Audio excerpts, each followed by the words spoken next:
All India Football Federation pen kipatir pipon National Junior Girls Football Championship surihini ra inkora plipen surihini ra inkora phwa bahalom Assam pen kachitoidun attimatum kichengsia pharman Telangana pensi pathu ponlo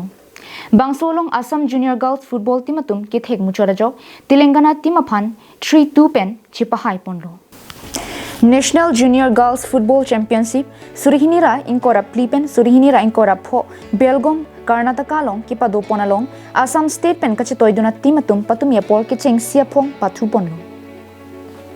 Kipathu chengani Telangana Junior Girls Football team pen pathu ponsi Assam Junior Girls Football timatum 3-2 mate kithom hini pen kachepahai ponlo Isi ning karong alam thia bangke Assam team aparman Karbing long pen bangke thom amusotum Assam State aparman Bangso National Junior Girls Football Championship surihini ra inkora plipen surihini ra inkora pholong pathudun bomlo Lake Serbika terangpi rengmiring tipilapen Shivani intipiatum henlo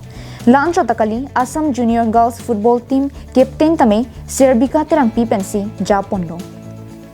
Lapen team coach sitame horen intipensi chipaduk ponsi ke chengsi ke pathu tame kachepahai ponlo